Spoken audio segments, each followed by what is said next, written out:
Hello friends, a very warm welcome to Ansarkari.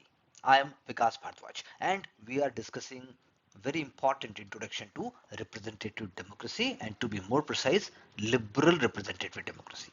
So the core idea behind representative democracy is that citizens are going to elect certain representatives who are going to govern citizens on their behalf.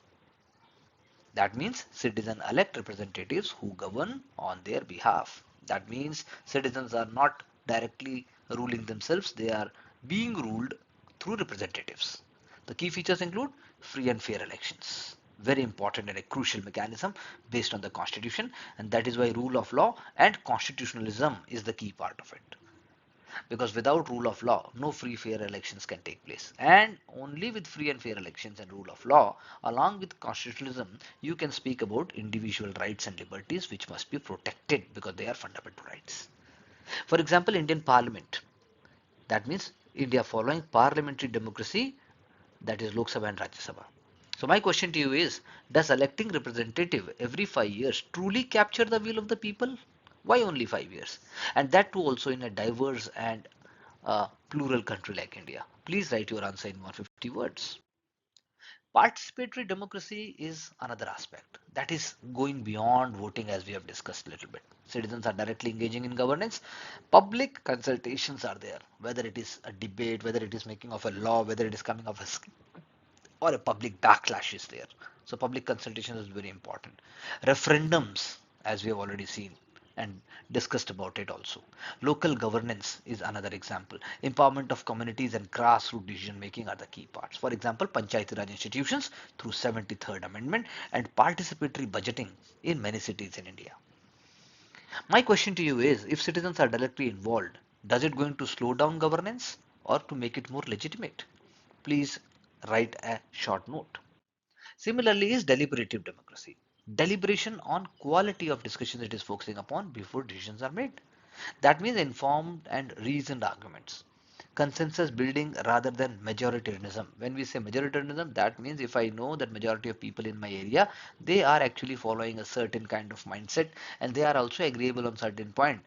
And if even if the idea is not best, I'm going to follow that. I'm not going to take into account the quality of the issue. I'm not going to take into account the future, but I'm going to take into account only what majority is saying. That may be wrong.